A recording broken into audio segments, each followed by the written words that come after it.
Well, hello and welcome back, my body language buddies. My name is Jesus Enrique Rosas. I'm the body language guy, and welcome to episode number 12 of the Body Language Guy show, where we are talking about the U.S. election and more.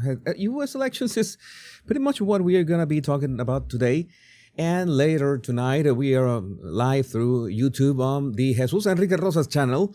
X, Kinesics, and on Rumble, the Body Language Guy channel. We will be talking about, I don't know, maybe 1 hour, maybe 2 hours. I will be making a break, and then we will meet for the ultimate meeting at 8 p.m. EST until, well, whatever happens. I don't know how long I'm going to say. There's so much great energy.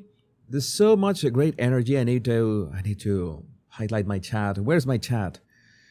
Headshot plus chat here. Today is gonna be a bit different. There's so many things happening. You're gonna be making the commentary of mainly what is going on my Twitter timeline. Let me see. Everything is so red in here. I have to make some adjustments. Just check. Everything is all right. Everything is going well here on the streaming. Just make sure.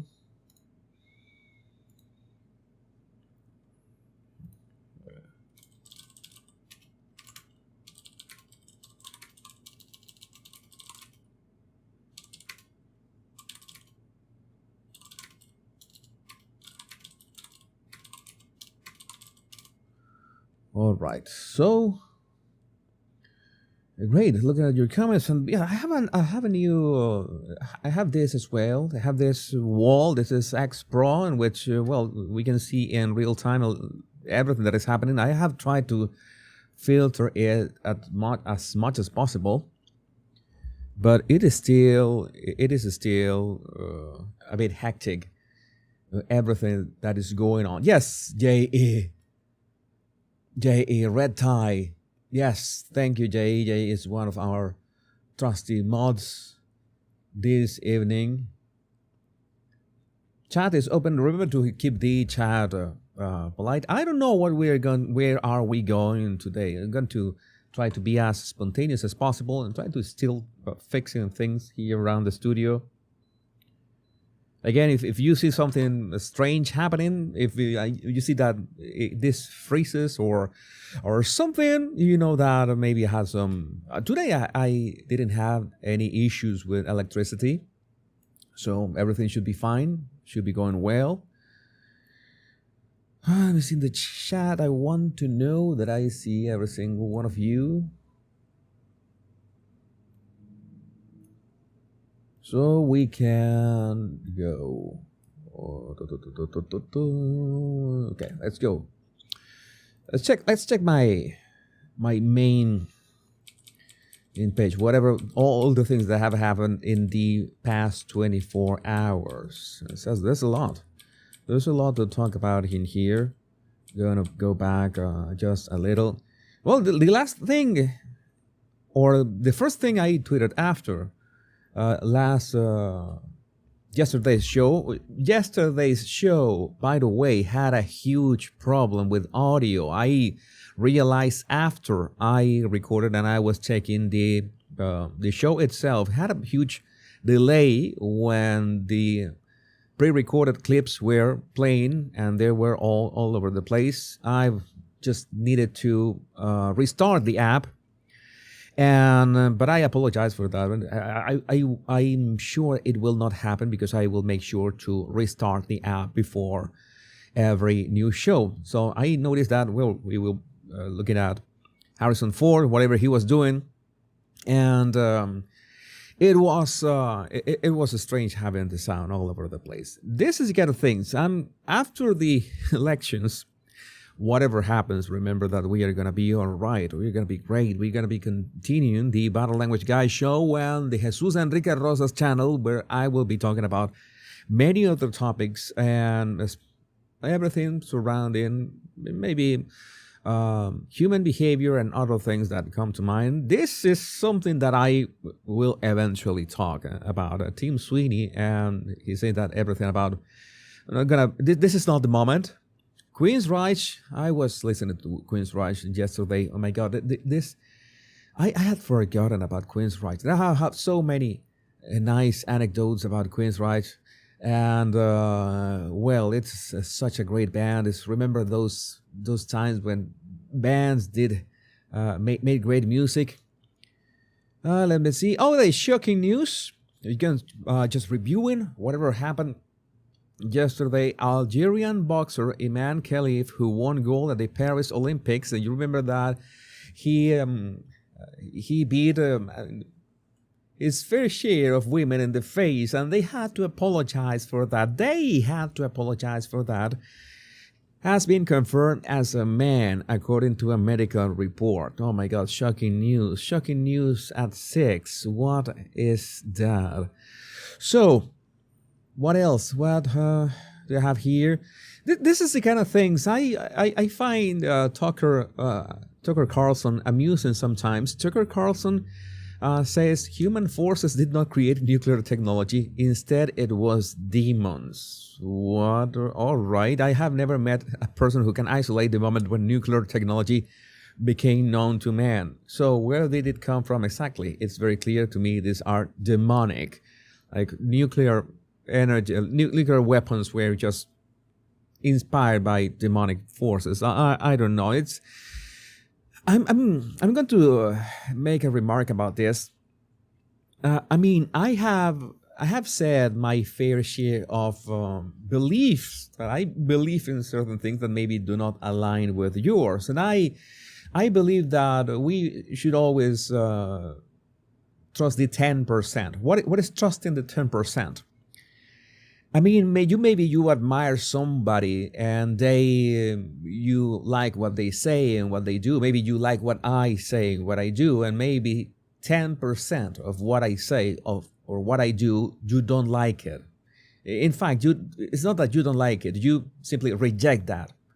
That is okay. I think 10% is nice. If you like someone in a 90%, I think that we can get along. Even 60% can be workout. 60% can be workout, and but 90%, it's nice. You can like the 90% what someone says. Maybe there's a 10% that you say, no, man, this is where I drove the line, but this is still a good thing. So if Tucker Carlson says that demonic forces were the ones who, materialized nuclear weapons, then well, I guess that is part of the 10% that I would add to the 10%. I disagree with Tucker Carlson. That is okay, as anybody can disagree with me. Sometimes that 10% is like 60 or 80%. Like in the case of, we're talking about Joe Biden or Kamala Harris, we disagree with pretty much everything. We don't even know what they stand for, so that's the problem. When you don't know what someone stands for, that is an actual problem. That is an actual problem, because then you don't know what to expect from them. So let's give Tucker a pass with the nuclear weapons made by demonic forces this time. Oh, this is something that I needed to talk about. This is something I needed to talk about, and I'm going to say some fierce words. I'm going to censor or mute as many harsh words as possible. I don't want to start so early with the hard words, but this was Ben Saysloft from Pennsylvania. I'm an evangelical voter in Pennsylvania. Donald Trump could have had my vote had he not started to support most kinds of abortion and vote to fund IVF with my tax dollars. So he was essentially casting his vote for someone else. Dusty Devers and Brandon Pierce, whatever. This is something that I have to say. this is something that collides with my concept of freedom. You are free to do whatever you want. You're essentially free to do whatever you want. You are, in principle, you can stay at home and not vote. You can vote for Kamala Harris. You can vote for Dusty Devers. I mean, that sounds like a character from Pixar, but whatever. I don't know the guy. Maybe it's a great guy, but that's not the point. The point is that even if you have the freedom to vote for anybody you want or not vote at all, this is not that complicated. That if you are against abortion, you, in many ways in life, you have to compromise. I mean, you are essentially, and I told him, the most, let's say, I try to be not too rough. Let's say, let me see if I can. All right, let me lock this overlay so it doesn't move. Yours, Ben Loft from Pennsylvania. I know that you're not listening. It doesn't matter. Yours was a de facto vote for Kamala Harris. You narcissistic Temu Ivory Tower R. Yeah, because it's like, oh, I'm in this grandstanding. I'm gonna tell the world that I'm not voting for Donald Trump because he is not, 100% sharing my own. That's the problem. That's what I tell you. That you need to, well, at least be willing to compromise, maybe a 10%. Okay, this is the guy who better reflects what I stand for. He doesn't reflect 100% what I stand for, but it is the best option. If I don't vote for Donald Trump, then it's most likely that it's not Dusty Devers. Seriously, it sounds like a Pixar character. Dusty Devers, to say something constructive, is not going to win. It's Kamala Harris, the one who is going to win. And abortion is going to run rampant. And we're going to be talking about that as well. It's important. This was photoshopped. Face banks. I've been a Democrat my entire life until today. Trump's America is more than Biden's America, and it's really not close. And here we are asked to make a decision between the two tomorrow. How it's even up for debate is beyond me. I want to say something about this regarding how close is this race. And I talked about this a bit yesterday in the sense of how can you say that this race is close? In fact, I usually say that regardless of who wins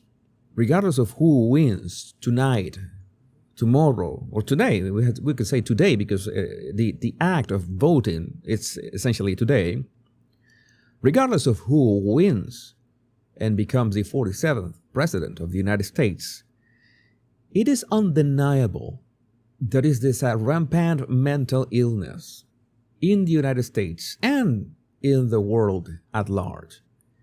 If it's so hard for you to tell the difference between what Kamala Harris seems to stand for and what Donald Trump stands for, and Donald Trump's actual record, and Kamala Harris' non-existent record, and their policies and what they have said and how their acts align with what they say, if you have trouble noticing that difference, then there's a big problem. There is a big problem.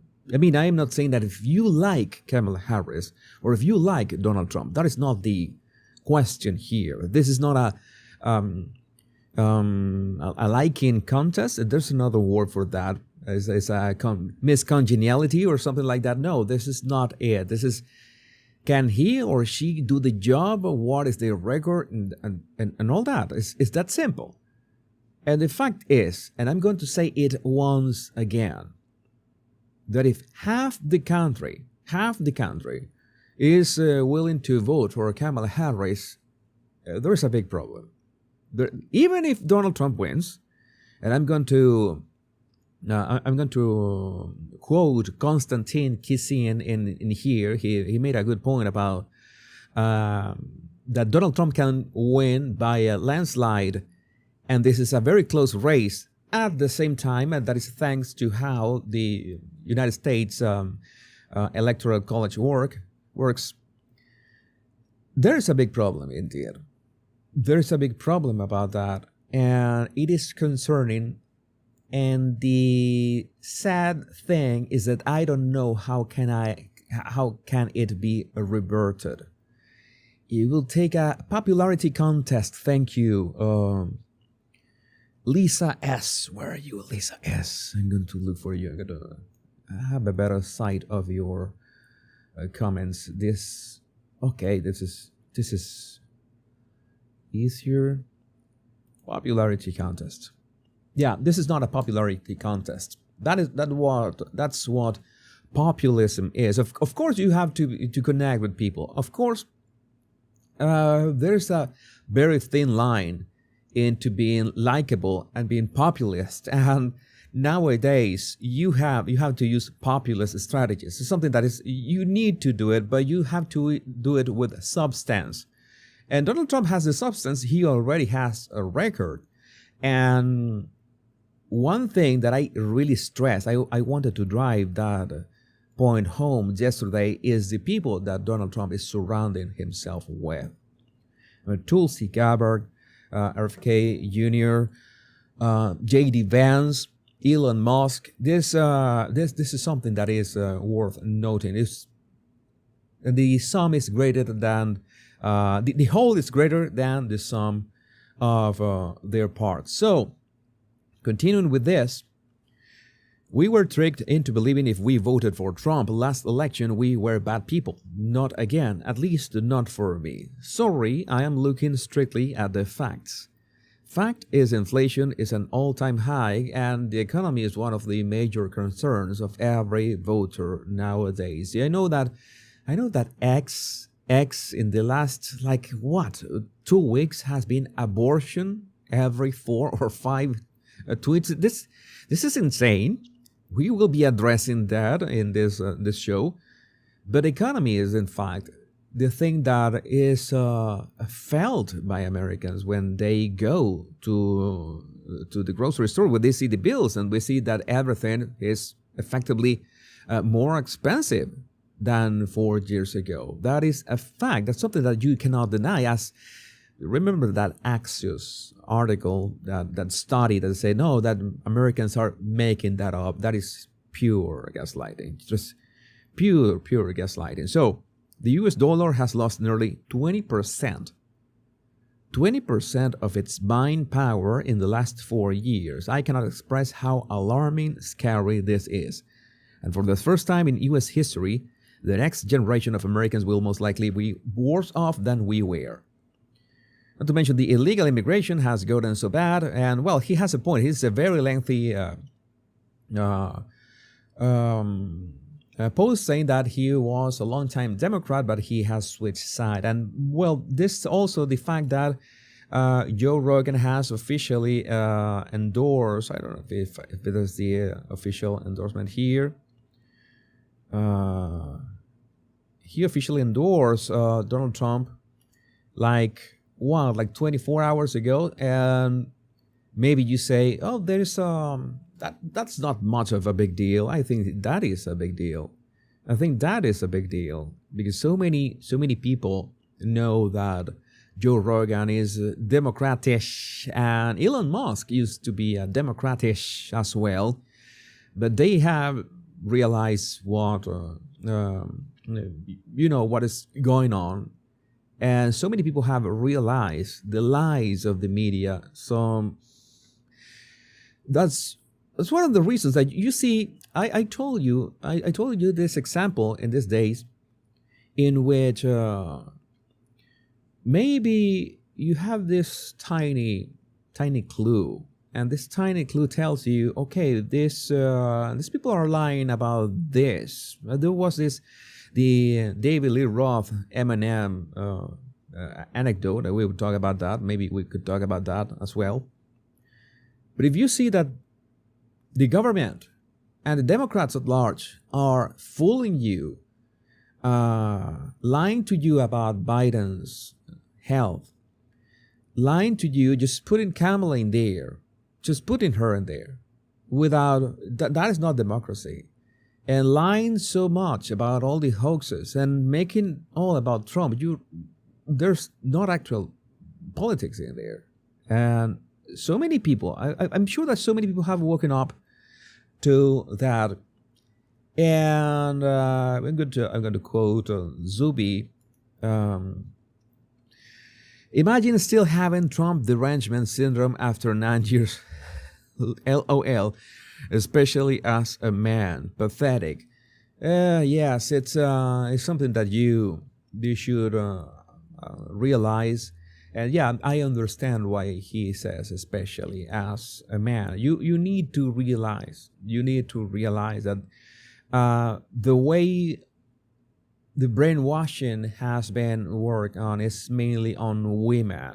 Okay, the brainwashing on men, because of course it's the abortion topic has been trying to be manipulated in a way that affects, quote unquote, more women, right? So they don't have the equivalent for men in that regard, and you know that the left, let's say that they make sure to hate men in all their flavors and skin colors and where they come from. But regardless, it's an inclusive way of hating men. So I'm sure that's why Subi is saying it as well. I found it funny that Elon broke Joe Rogan's fourth wall. I don't have audio.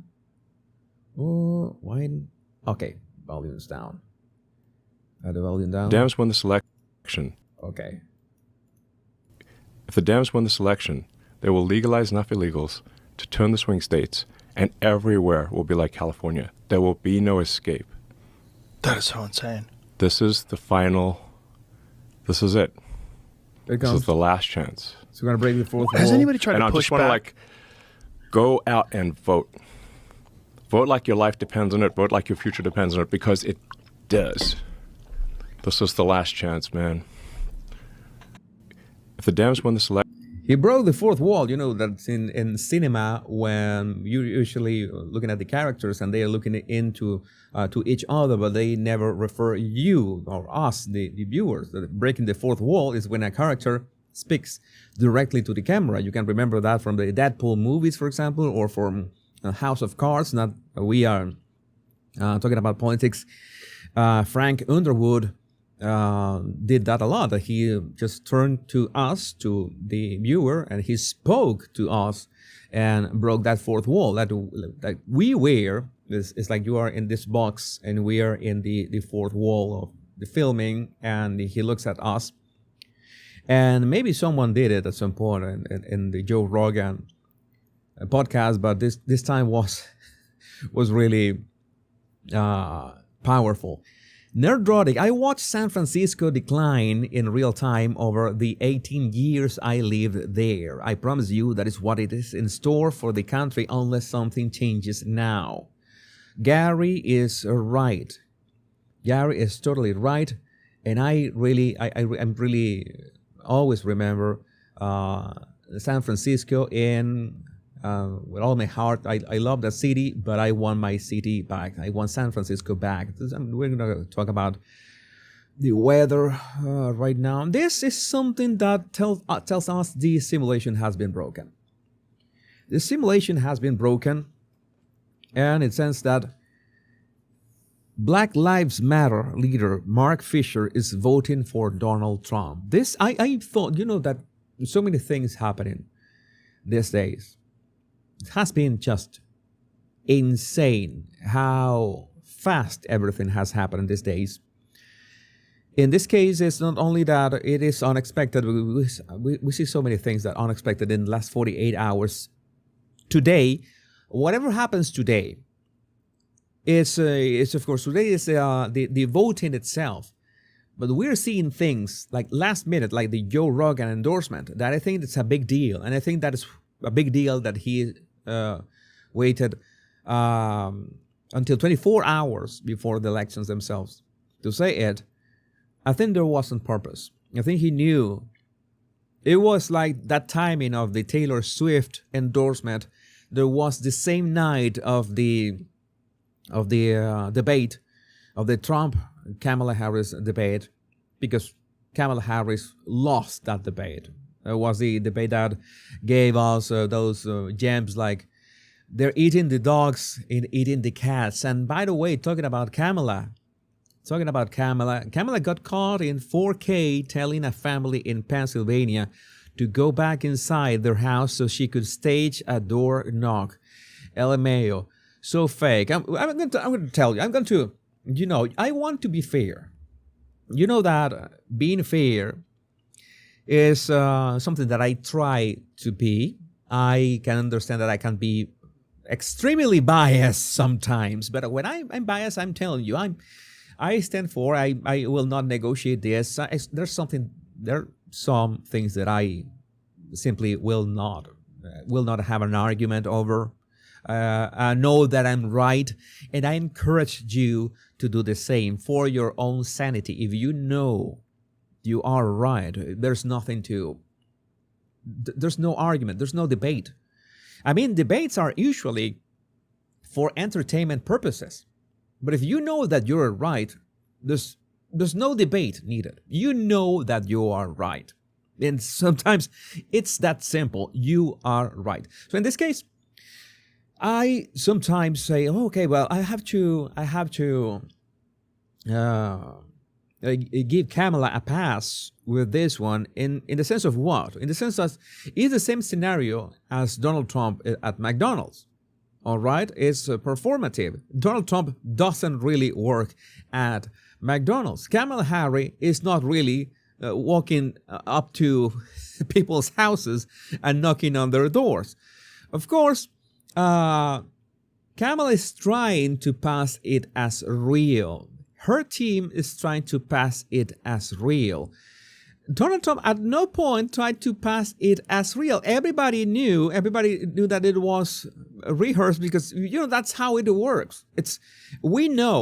I know that the Vice President of the United States needs to be protected at all times. They can't just go and knock on people's houses and film them just like that, because that's not going to work. So again, maybe it's the intention behind it. Again, it's the same format. You have to make sure that you protect the person. In this case, you could be Donald Trump at McDonald's. Could be Kamala Harris knocking on houses. It is rehearsed. It is planned. I would not say it's fake, but don't try to make it seem like it's something spontaneous. Donald Trump did it for obvious trolling.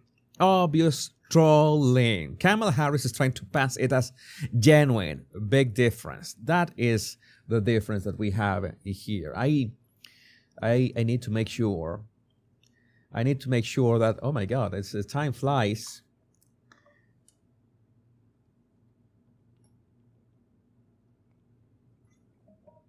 I would like to know how much time do we have. I've reached out to friends. You know what? I have so much energy right now that I don't know if I'm starting right now and just going all the way. But no, all the way will mean that by 8 p.m. I would be live streaming for 8 hours and I would be completely destroyed. And that's when the fun begins. Maybe we can spend 1 hour or 2 hours right now in this show talking about what's going on, and then make sure that I have enough energy for the main event. Kamala Worth and Jehovah's Witnesses. Oh my God. Do they still do that? Jehovah, I don't know how to say that in English. I apologize. Jehovah's Witnesses, they still go to houses and knock on houses? They still do that? I really don't know. Insurrection Barbie, never forget that the party who tells you Trump will be an authoritarian dictator put Tulsi Gabbard on the no-fly list the day after she criticized Kamala Harris. Oh. That's right. Trump voters are wild, says Jeremy from the Quartering. We get the biggest podcast on earth, host Joe Rogan endorsing Trump, and people want to whine about it being late. Yes, some people are complaining that what took Joe Rogan so long. This is about timing. Again, maybe Joe Rogan reached out to Trump's team, and he told them, I am going to come out and say that I endorse Donald Trump. When do you think would be the best time to do it? That's something that you would do. If you want, if my opinion, if the body language guy opinion was that important, which still is not, but I'm working on it, I would reach out to them and say, hey, I'm going to go and endorse Donald Trump at some point, but I maybe, knowing that Joe Rogan has an audience of tens of millions, then when do you think would be the best time to do it? And maybe they told him, well, it would be great if you do it 24 hours before the elections. Elon made Joe endorse Trump. Yeah, maybe. And maybe that is the reason why they made that surprise Elon Musk podcast also 48 hours ago. Very quick, very impactful, especially for a young man. I want to think.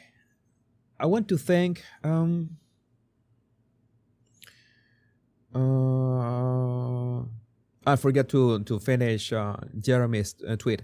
Guys, you can be happy. Go vote tomorrow. It means today. Today. Let's win this thing. If you already voted, get on the phone and find one more vote for today. This will be this is the tweet. The great and powerful Elon Musk, if it wasn't for him, we'd be effed. He makes what I think is the most compelling case for Trump you will hear, and I agree with him every step of the way. For the record, yes, that's an endorsement of Trump. Enjoy the podcast. And well, almost 30 million views of the whole show, of the whole podcast. That is just massive. Can we still do the podcast? Says the right to bear memes.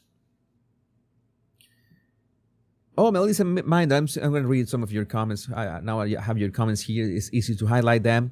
I'm very grateful for you and the work you do. It is my pleasure, Melissa. I do my best. I put everything to this movement to make America great again, to make Donald Trump the 47th president of the United States, because I believe that it's going to be the best for the United States and the world. And it is not hard because, yeah, there are people attacking me, but I tell everyone, I just mute them or block them if sometimes, they have rational arguments until I begin asking the uncomfortable questions and they realize that they don't have actual answers to that and they begin insulting, and then that's when I decide to mute or block, or usually block. I usually don't have, usually muting. There are people that are annoying, but they're not, maybe they are not attacking me per se. So I just mute them.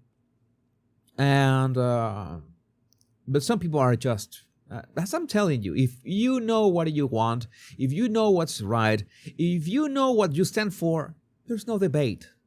You don't have to justify your decisions to anybody.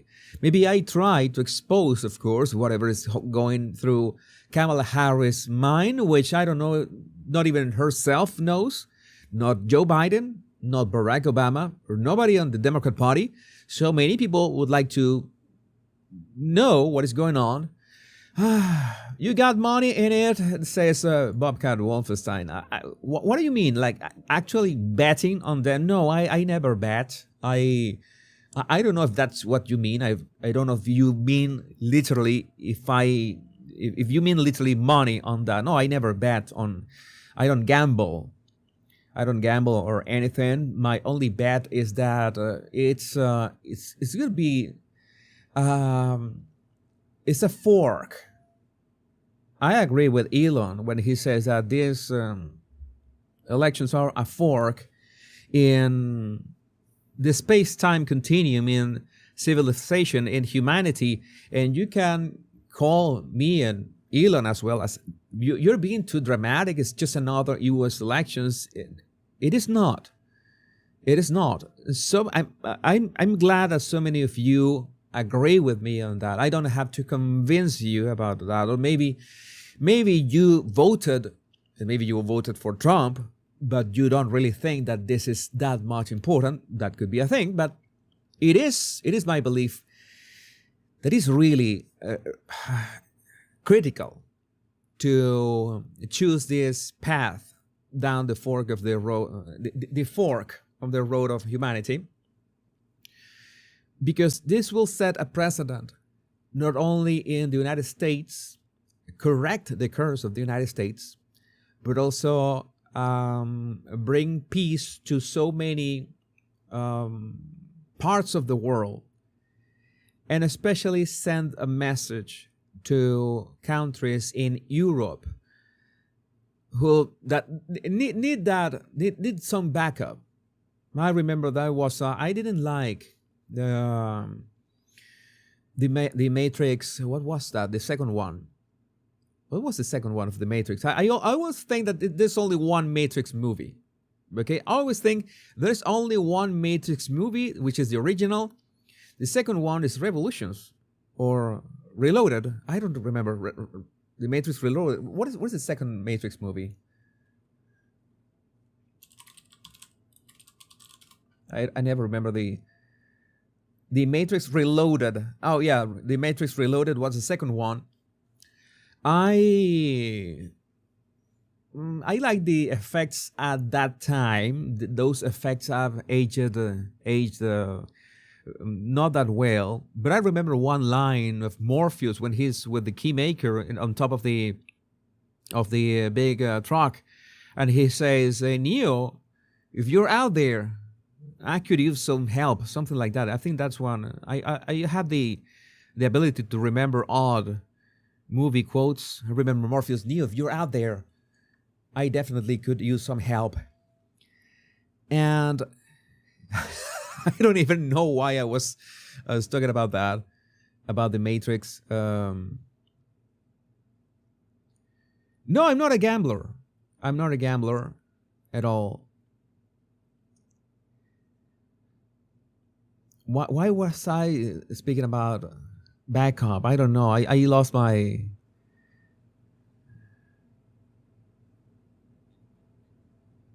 So, try to remember. Why was I quoting Morpheus? I know it was about something about backup. I don't know if I was talking about the backup. We were talking about the fork, humanity.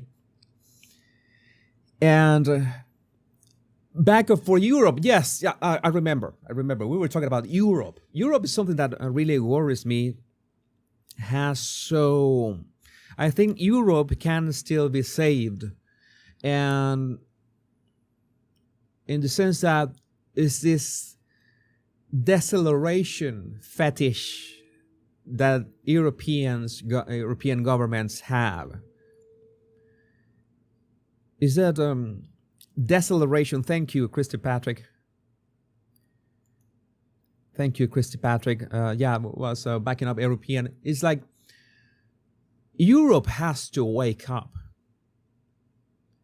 It has to wake up from the deceleration pill. This is something that you can see. In fact, you can see on my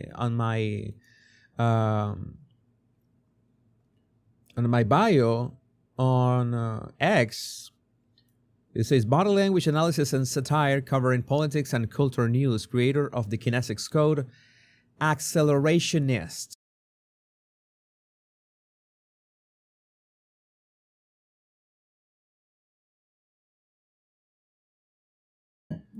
What is being an accelerationist?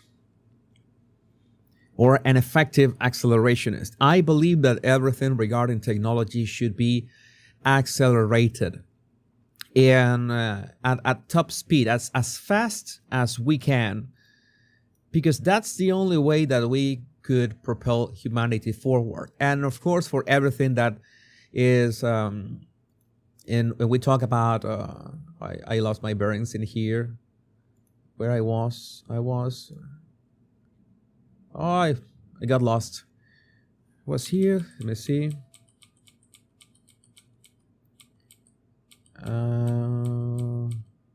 Okay, we were here. I believe that we should accelerate humanity, and the first step to accelerate humanity is to realize that we need way more energy than the one that we are consuming right now. We need to multiply the energy that we consume now like twofold at least. We need to consume twice as much energy. Oh, Jesus, but that would bring more contamination.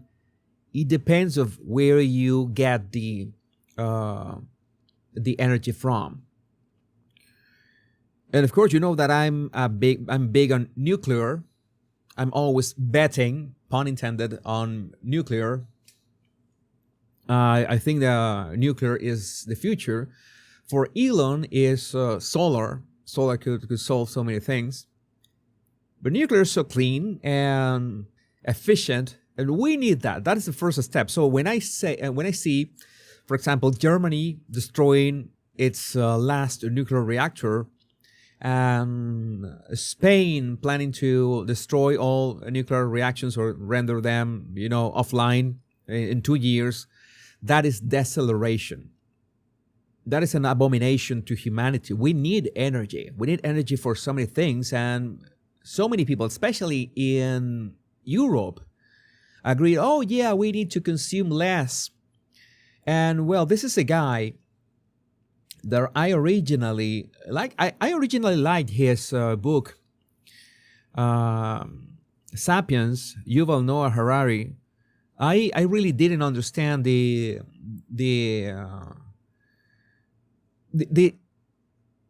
social context of being guilty. This is the kind of things that I need to highlight now that we're talking about acceleration. All these people that talk about climate change, I've always told you, if they are worried about climate change and they are not pushing for nuclear energy, or at least solar energy, they are hypocrites. There's no way, and that is the kind of things that I know I am right. There's no way I am not right on. I am right on that. There are other things that are machines that capture carbon emissions and process them. That is nice as well, but those are machines, and machines need energy to function. So you still, even if you are going to capture carbon out of the atmosphere, which would be the right thing to do, among other things, you need energy to operate those machines, those devices, or whatever you want to call them. So essentially, you need more energy to clean the atmosphere. I learned, I'm very thankful for all I always listen and read your criticism. I'm open to criticism, and I'm open to being proven wrong. And some of you told me when, I made this video about Bill Gates, that he was talking about that it is nonsense to plant trees to curb carbon emissions. And I was one of the first that just put his hand in the air and said, this is nonsense. This is a mad scientist. What does he want? Planting trees is the way to go. And among all the people that agreed with me, it's nice when so many people agree with me, but let's say like 3% said, hey, Jesus, why don't you take a look at the actual numbers in regards to trees? All right, what do you mean? That maybe Bill Gates is, maybe the arrogant way that he spoke is not the ideal, but maybe you should take a look at the trees. And I took a look at the trees, and yes, the amount of carbon emissions that a healthy civilization releases into the atmosphere, there's not enough area in the world. If we planted all the complete area of the world with trees, it would not be enough. So we just have two options. We either develop machines that capture those carbon emissions, or we have less carbon emissions. I think the idea will be, in fact, threefold. Create those machines that capture and process those carbon emissions, have a lot more energy. And we already know that thanks to money, because all these governments and all these organizations, they want to jump in the AI, the artificial intelligence business, which is trillions of dollars. They already have green-lighted the creation of nuclear energy. That is great. That's what we are going to get the energy from. And if you are worried about nuclear waste, it is a very small amount of waste, and we already know, or are in the process of processing that waste to use it. So that is what's the other? The other thing would be to reduce the carbon emissions, and the reducing the carbon emissions is not use as many fossil fuels, which at the time I don't think it's possible. Right now, progress needs fossil fuels. Right now, we need fossil fuels. That we cannot just change that. It is necessary. So meanwhile, we need to try to juggle with this, so we don't how to say this, don't get how can I phrase this? We can control what we produce in the sense of what we release into the atmosphere. I mean, I don't really know the exact effect that carbon emissions, that too many carbon emissions, but I do know there's something that is undeniable, that is pollution, which it is not good for our lungs. If you have walked on a city that has high levels of pollution, you know you will feel it in your throat. You will have respiratory issues. If we could live in cleaner cities, that is a great argument. And that has nothing to do with climate change. That has to do with living in a clean environment. I am 100% behind that. So many of you are asking, who is this guy? He is the author of Sapiens, and he is with this agenda, 2030 agenda. He says, if Trump becomes president again in 2024, it will be the final death blow to what remains of the global order.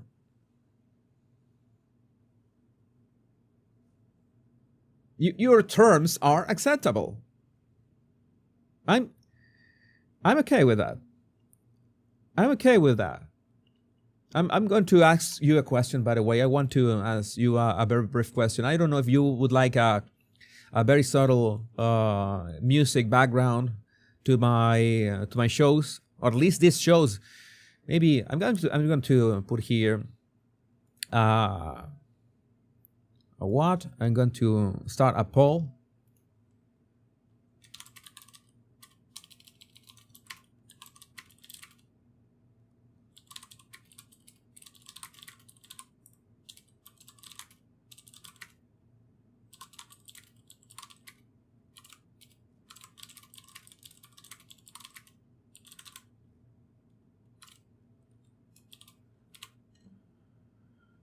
I'm gonna put here, maybe try to play something in here.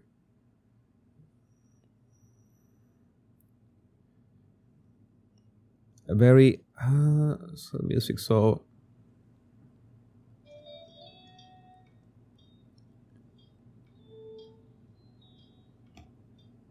it's very low. It's very low. It's just having a very 69%, oh my God, 69% of people have said that. You know, the problem with music. The problem with music is that it generally, it paints what one is saying in a way. And sometimes you are saying what is. I have some very strong opinions, and the music can. Oh no, yeah, I already see in the voting how the voting goes. You're not going to like the music. That is. And the other thing is that we need to just include very not copyrighted music, because YouTube, I think YouTube is gonna take down the. Oh, it would be great if putting AC/DC, but we cannot. 66% of you already say more than 100 votes. That is considerable. I'm going to leave the poll there. Vote no to music if you're a Trump supporter. You are. That is polling interference, Cisco Terrace.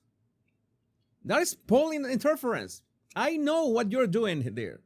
I know you are doing there. I'm watching you. What that is. I was pretty smart and pretty quick. I'm not gonna lie.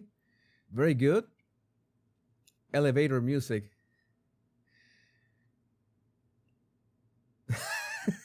Trump wave. Oh, that is a Trump wave. We need some kind of.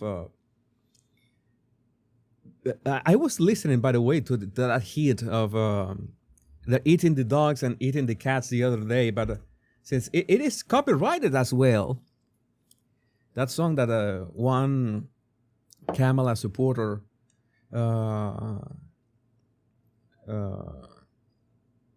made to get back at Trump, and it turns out that people that Trump fans just grabbed it. I was just hooked instantly.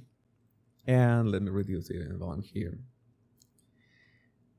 I was hooked instantly with that song. All right. I get it. We're close to 200 votes, and you already say that you don't want music, but we'll not have music.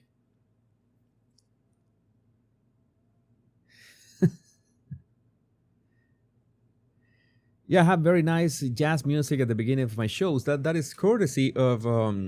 This is not a sponsor of it. This is Udio that I created that to not have any sort of copyrights or anything. That is something that you can actually do. That's what AI is good for. I wanted. Why did I choose that song? You might ask, or why did I create like a very jazz, swingy, jazzy, big band type song?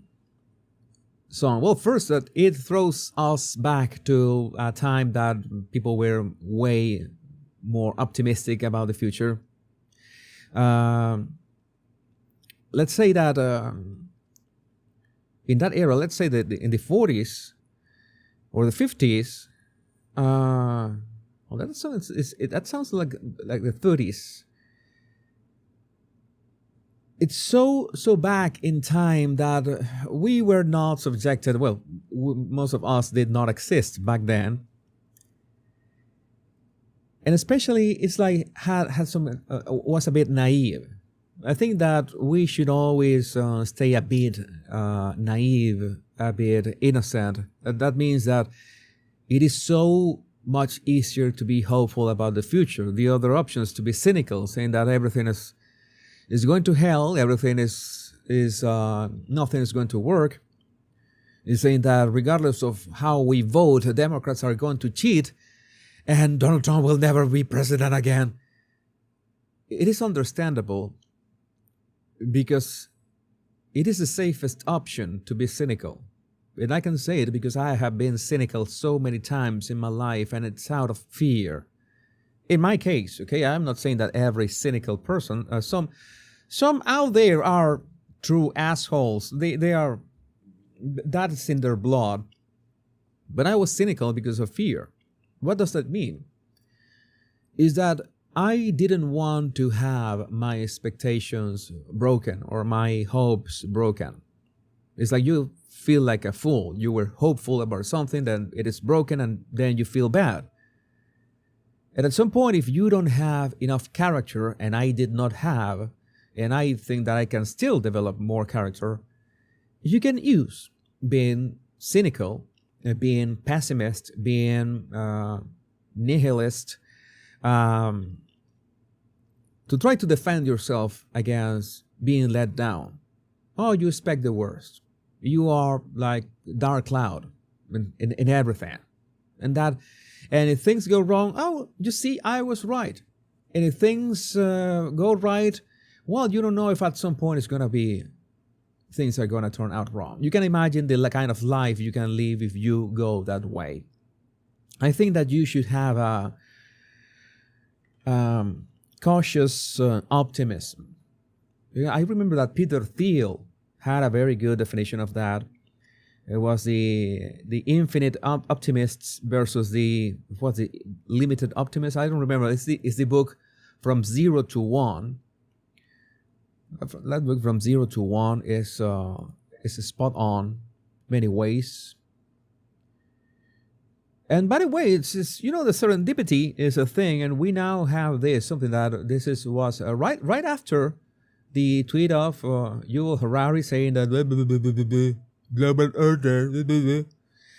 There's Lara Trump saying, we'll have the Donald J. Trump news breaking. Lara Trump and the RNC are preparing an election monitoring force of over 100,000 poll watchers and 500 lawyers for tomorrow's election. Do you approve this? Yes or no? Yes, of course we do. But Lara has a slight correction. Our force is 230,000 poll observers and poll workers strong, and 500 attorneys in every battleground state. Think about that. 500 attorneys in every battleground state. Our message is crystal clear. Do not cheat. If you do, we will find you and prosecute you to the fullest extent of the law. They're going full Liam Neeson with that. Yeah, I think it's... I'm seeing your comments. Let me highlight your comments about that. About the being optimistic.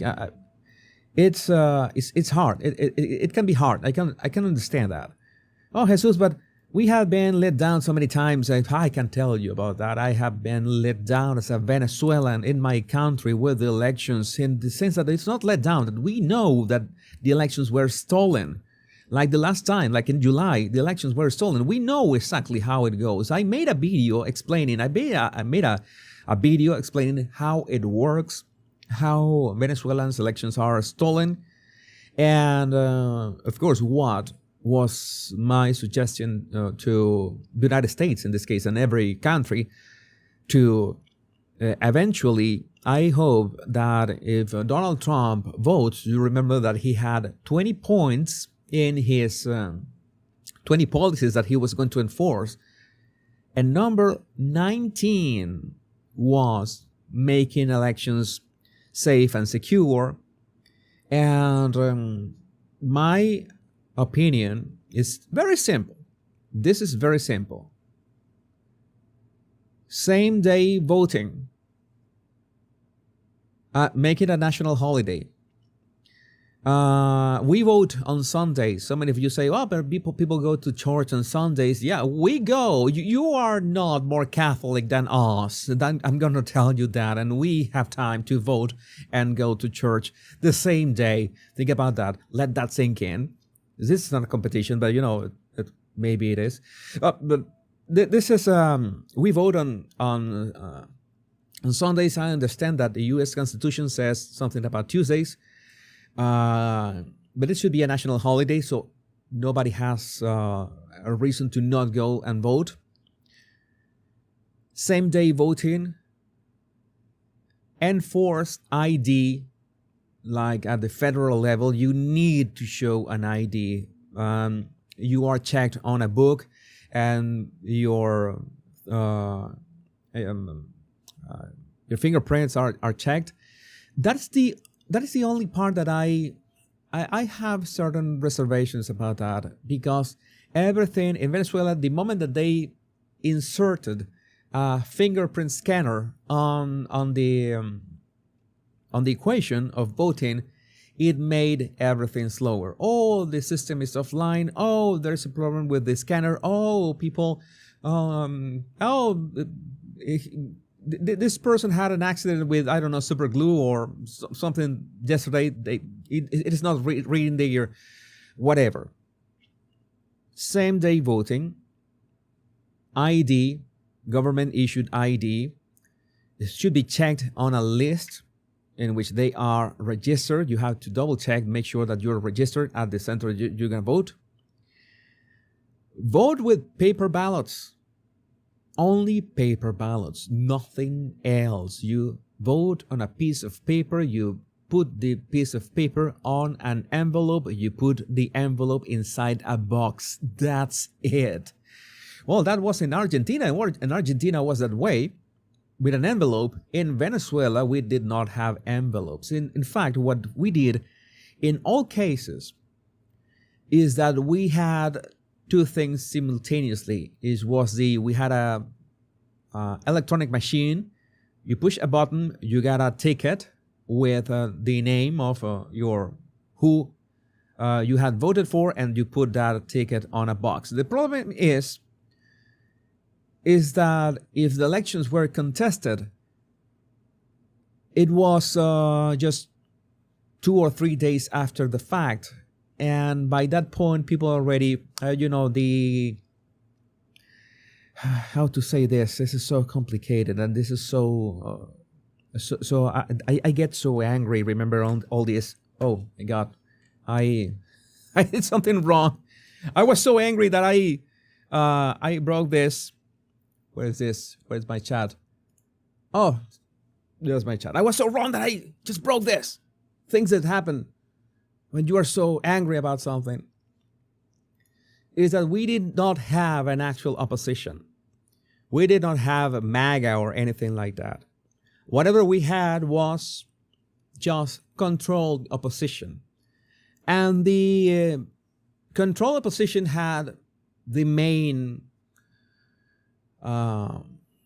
candidate at all times. And that main candidate said, well, all that we have to do is to wait, or just listen to the electoral Centro Nacional Electoral, the electoral center of the one in charge of the elections, and they sent you home, and that was it. And you had to just assume that you had lost, and you knew that it was not possible. And that happened so many times that, well, that's how you get an uniparty, and that's how you get a narco tyranny.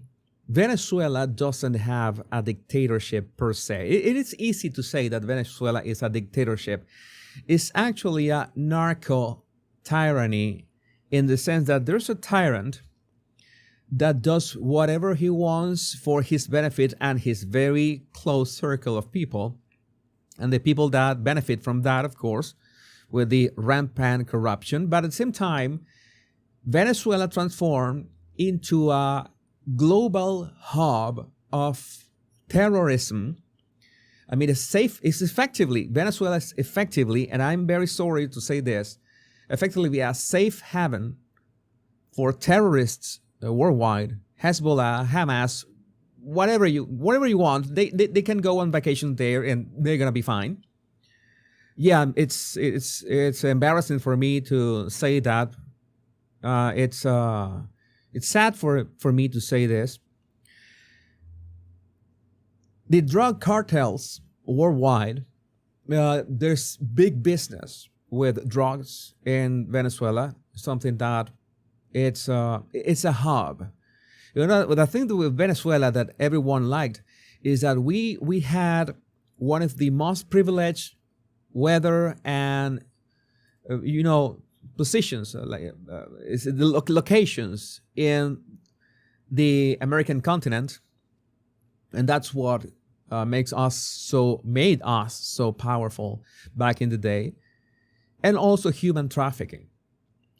So Venezuela transformed into a hub, was transformed by Hugo Chavez and later by Nicolas Maduro into a safe haven for terrorists, drug dealers, and drug cartels, and human trafficking worldwide. And it's sad for me to say that is not easy to change. We got the latest shot with Maria Corina Machado, which was it is our last Hail Mary, no pun intended. But I don't know what's going to happen in January 10th when effectively Nicolas Maduro's time is up. And we maybe, some of you already know that Edmundo Gonzalez, the one who won the elected president of Venezuela, had to flee to Spain, which don't make me talk about that, because when we talk about Spain, why did he have to go to Spain? Because Spain has supported Hugo Chavez and Nicolas Maduro in so many instances.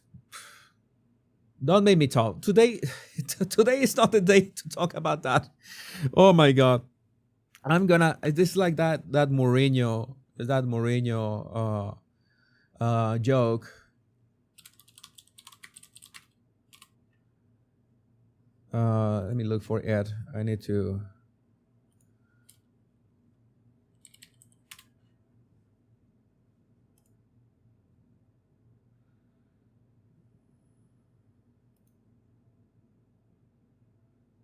I'm gonna look for that. I need to. You know that memes are so helpful sometimes.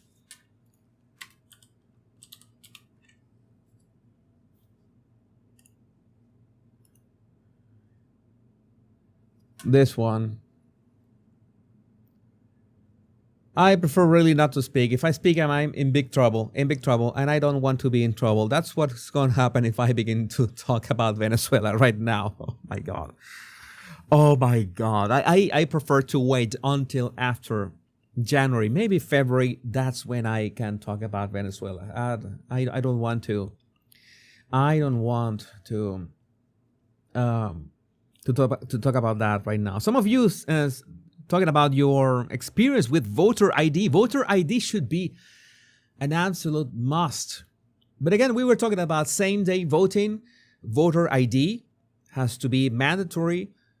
Paper ballots on envelopes, a box where you put the envelope, manual counting in front of all the witnesses that can fit in the room from all the witnesses of every party. And so everybody can have their own, can check on the numbers, and everybody knows who got what. Okay? It is baffling that the United States has such a convoluted process with ballot boxes and mail-in voting. I mean, I understand convenience. It is more convenient, but if you want if you want to be absolutely sure of what you are voting for and that the elections go smoothly, you use plain paper. You don't use anything that needs to be plugged into a wall. You don't use anything that needs an internet connection. Plain paper, one person after another, and that's it. Plain paper. That is the safest way to run an election. And we have a poll. All right, let's see. Purple Biscuit. Jesus, soy venezolana. I'm voting tonight here in Grand Rapids, Michigan. Oh, Michigan! Michigan is important. Great. Where Donald was just yesterday. Pray for us. Are you voting? Did you vote? I am not an American citizen, Purple Biscuit. I am Venezuelan, but I am not an American citizen. It's great to see una venezolana allá en Michigan votando por Donald Trump. No, I'm not a EU citizen. I'm just a citizen of the world. And a Venezuelan by birth, citizen of the world. By, let's say that I I always wanted to be a citizen of the world, and I think it's my duty right now to help Donald J. Trump to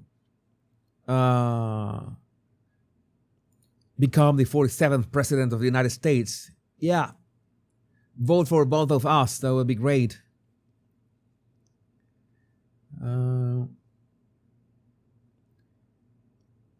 Okay, if you have you mail in your vote and you have a confirmation, maybe that's something. But again, I really prefer paper. You cannot tamper paper. You would have to burn the paper. How many paper ballots would you have to burn to make a difference? That's the thing. Then especially the thing that is most important is that you have that box in the middle of a room where everybody's watching. Nobody can tamper the box until every single person has voted. Maybe it's 6 p.m. and there's no one else in line. It's 6 p.m. You close the polling site, and then maybe you take a break, you grab some coffee, you have a dinner, and then at 7 p.m. you begin the counting. Or maybe you begin the counting already.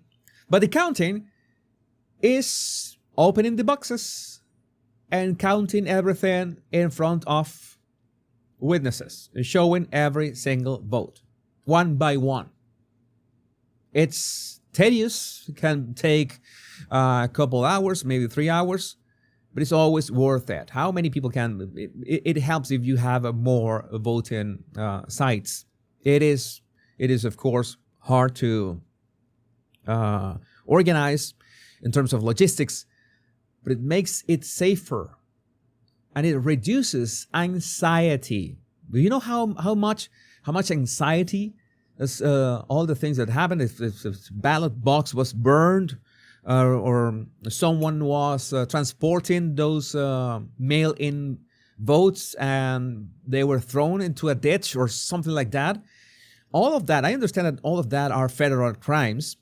They're very bad crimes. But still, everybody would feel safer with just paper ballots. It's something that cheaper to have computer. It is cheaper to use computers for that, but you really need to use paper. It's something that nothing beats it. It would be better for the peace of mind of the whole country, and I think that the peace of mind of the whole country is worth it.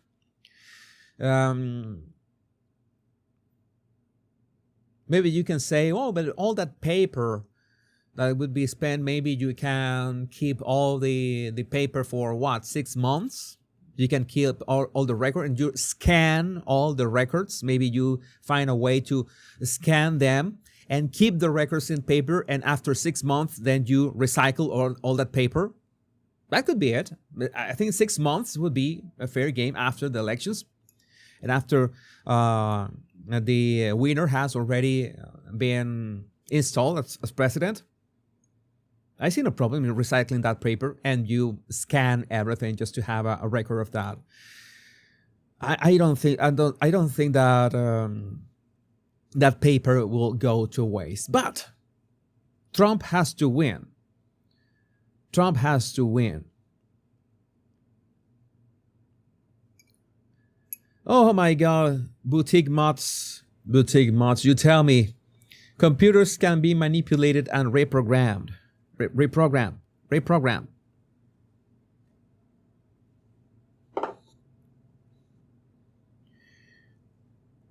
That is a reality in so many ways. That can be. I don't want to discourage you. I'm being guilty of what I told you yesterday that some accounts, oh my God, Jesus, you're suppressing voting. No, I am not suppressing voting. I am telling you, did you vote already? Are you going to vote later? Are you, have you called a friend, at least one friend, to vote for Donald Trump? There's something that you have to do. There's something that you can do. Maybe you already voted and you think that's enough. That is not enough. That is not enough. You can always do a bit more. Which family members have already voted for Kamala. That is, nobody's telling you to tell them anything.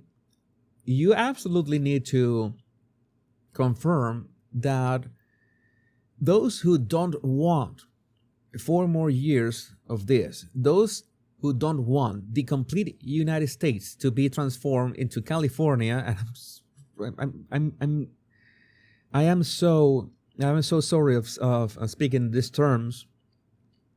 You know how much I love California. You know how much I love San Francisco. You know how much I dreamed of living in California back in the day, like 30 years ago. But yes, this is a reality that we cannot deny. It's something that was destroyed by every measure. Becky the Muir,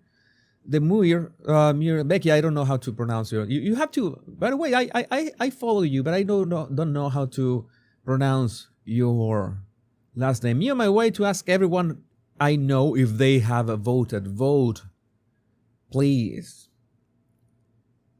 Please. Okay, Maya K. Atlanta is a very corrupt city. But if you talk to people around here, they are all in for Trump. Fannie Willis is going to be dumped along with Kamala.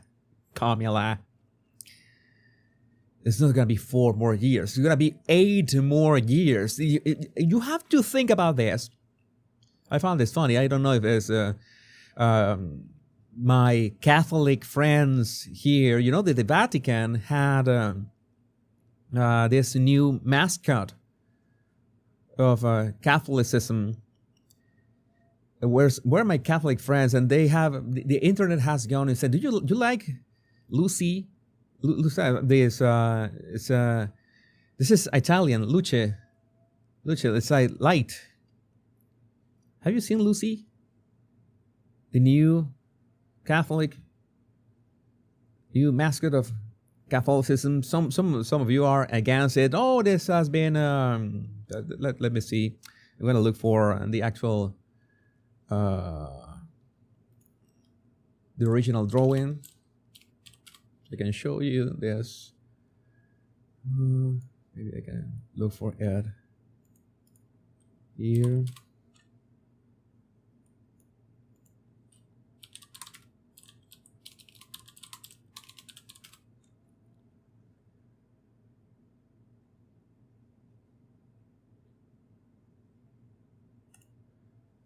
It was had a strong reaction these days. The unveiling of Luce. I think that's the pronunciation. I am not sure, so please. The Vatican has unveiled the official mascot of the Holy Year 2025. This is a mascot of the Holy Year 2025, Luce. I don't know how to pronounce that in Italian. Archbishop Fisichella says the mascot was inspired by the church's desire to live even within the pop culture so beloved by our youth. And this was insane, all the memes and all the how pop culture.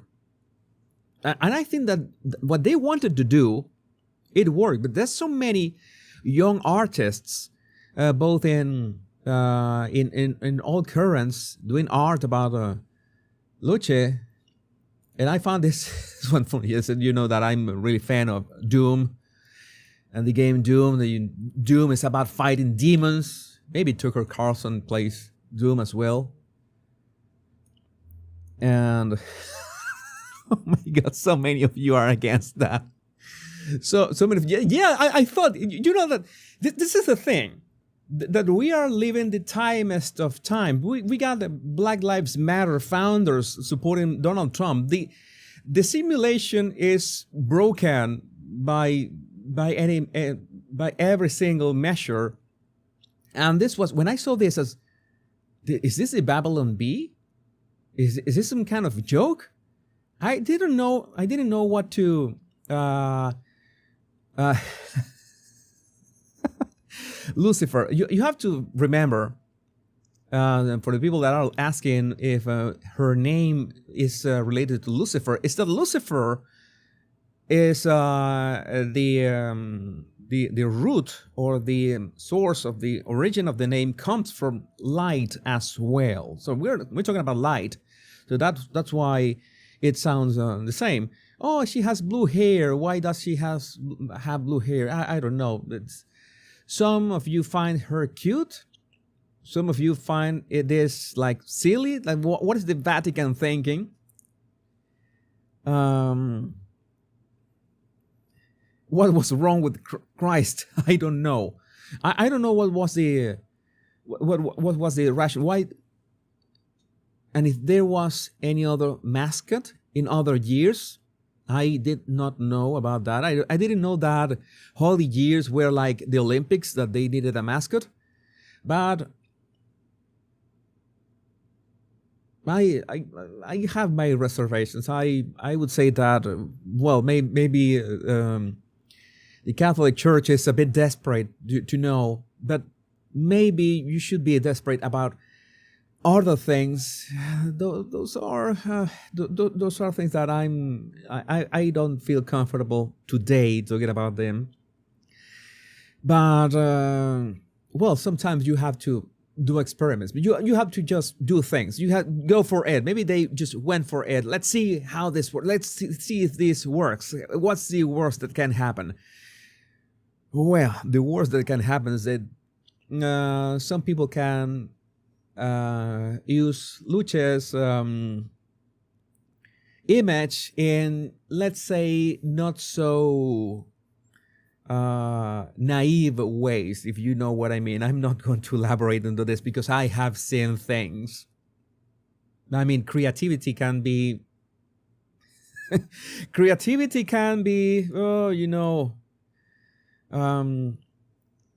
it's evil, throws holy water in it. Oh my God. Yes, it's a thing. It's if you have a mascot for the year 2025, it means that you will need another for 2026 and so on. I find it a bit odd. But this, the memes write themselves, and yes, I think Catholics we fight demons, and whether it's in real life or in Doom, or the demons who brought the the nuclear weapons. Oh my God, I'm going to make that joke like all this week. Can't believe this app is free. This guy, Ryan Sheed. My name is Ryan. I'm a 42 years old husband, father, and veteran. I voted for Kamala Harris and Tim Walz to protect my daughter's right to choose. How about you? Harris Walz 2004. And Alex Becker replies, this is savage. Let me get this straight, Ryan Sheed. The single most important thing in this election to you, of all things, is your daughter being able to be road dogged without consequences.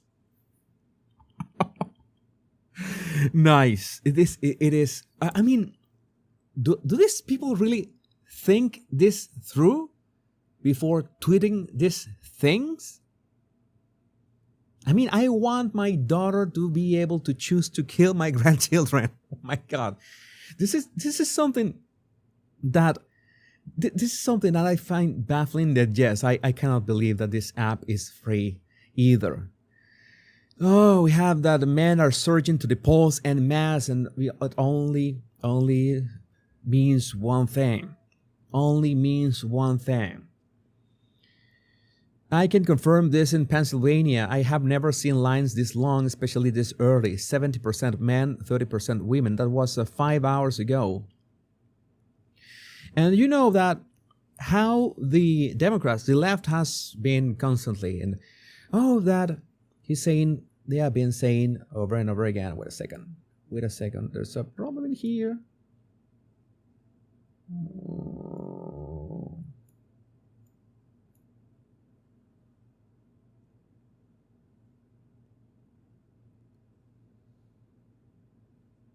All right. Just checking. I have my great assistant sending me messages of what is going on.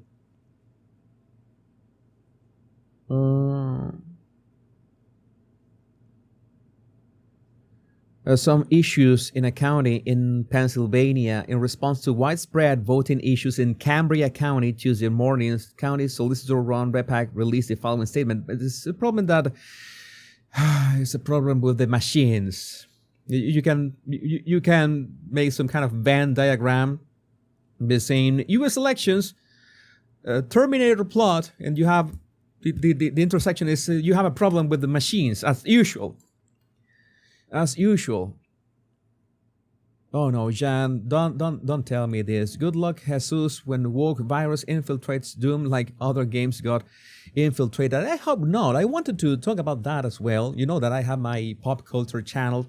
I wanted to talk about that, at how the woke mind virus has infiltrated. There's a dragon game these days that people are talking about that how was completely infiltrated.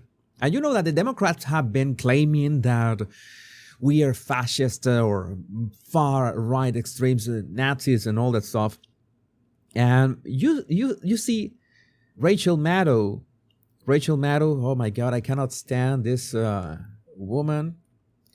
It's so hard to stand her. Rachel Maddow says the quiet part out loud. She wants the U.S. government to terminate all its contracts with Elon Musk's businesses and divest him from his own companies. Let's see what he says in her own words to make sure that we are not getting this wrong. Reality. Even if Trump doesn't win, the Defense Department and NASA are going to need a new arrangement for all their rockets and for all the multi-billion-dollar contracts Elon Musk's companies have with the U.S. government. The U.S. government is going to have to either, unwind from all of those contracts, or Elon Musk's companies are going to have to unwind from him. This is an untenable reality. Yeah, it's like you have to do it, or else.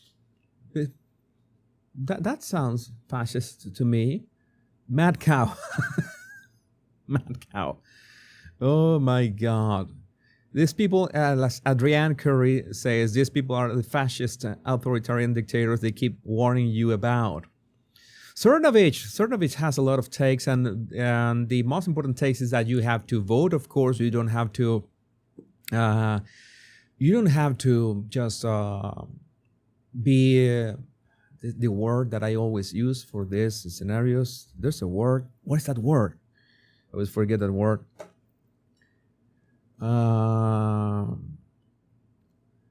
Confiarse en español. When you get to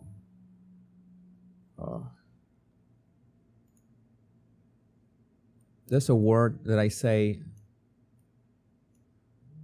Cuando dice en español, cuando dices que estás confiado en algo, estás demasiado confiado. There's a word. Help me out there.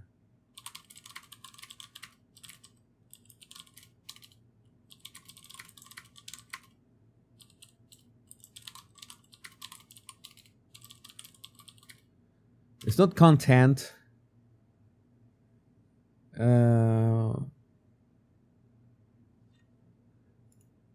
It's not confident.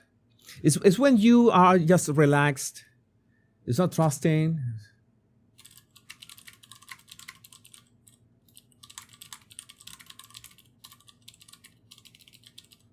It's not confident. Let me see. I'm going to look for it. I need to. Complacent. I think that is the pronunciation. Complacent. Yeah. Testudo wins. Complacent. Let me check the pronunciation just to be sure. I want to make sure that I pronounce it correctly. Complacent. That's the word. Do not become complacent. Do not become complacent. Becoming complacent is very risky in these scenarios because you think that we already won. I don't have time to call my friends. I don't have time to call my family. You absolutely have time because This is the day. This is it. You will have a time for a lot of things for the next 4 or maybe 8 years to regret it. So you have to do things today. And Cernovich has been very adamant about that. Yeah, so many of you, thank you. Complacent. Complacent is the word. Yeah, all that we are here, you're right, Samantha. We are not complacent. We are here because we love the United States, whether we are U.S. citizens or not. And complacent means that we are too comfortable. We should not be too comfortable. Cernovich says, if you vote for Harris, you're committing an act of grave evil. You're funding Hamas, child trafficking, drug cartels, genital mutilation, and third-term elective abortions. Don't try to play the game of, but I don't support that. Yes, you do. It's what you are voting for. Yes, that's something that I don't understand. That's something that I ask sometimes to the people who say that they're going to vote for Kamala Harris, and I ask them, so let me get that straight. The most important thing is that you are okay with men in women's sports and in women's restrooms. And it's usually a woman who tells me that they're going to vote for Kamala. And they don't have an answer to that. They just retort with insults and said, I'm making things up. And I just bring the receipts that those are actual policies of the Biden-Harris administration, both of them. And no, I don't have any reply. I never have replies. They say, I can only say, but it would be much worse under Trump because Trump is a felon, because Trump is convicted, whatever. And I'm not telling you that you need to like Donald Trump. That is not the gist of the dilemma. That is not the main thing. The main thing is who can get the job done. It's that simple. You see, I have here, if you're in Pennsylvania, they have a legal hotline, pa.protectthevote.com. Protect the vote. I guess that protect the vote is for any other state.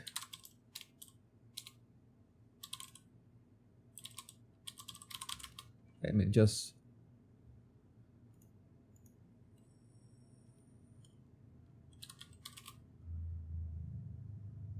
protect. Am I writing it wrong? Yeah, protectthevote.com. Maybe it's blocked. Maybe it is blocked for outside the United States, and then that's why I cannot access it. Maybe you can access it. That would make sense. Maybe they don't want. Maybe they don't want. You could have like a server farm of bots in Iran and just make some kind of cyber attack. They just block any oncoming traffic from outside the United States. That makes sense.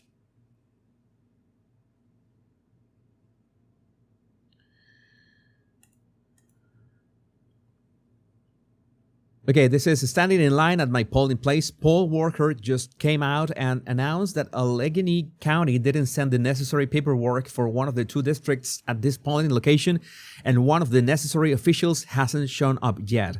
They're separating the 2 districts and allowing 1 district to vote. This is unacceptable. Scott Pressler, I don't know if you have any trouble. I just know that you can just make sure that you follow Scott Pressler and follow his updates, and make sure if you have any issues. I think that early vote action could, let's see, open this.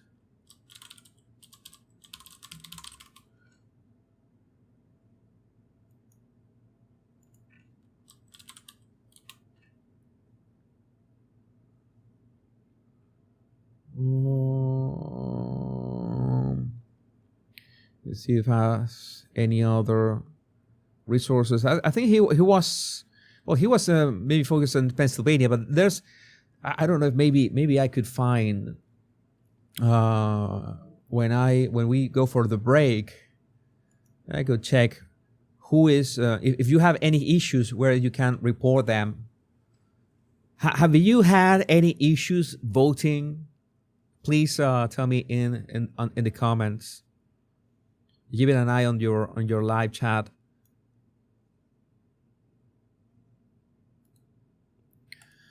So by the way, in our poll, if you want music or not, 64% said that you don't want any music. Well, so be it. So be it. No music. I'm going to end poll.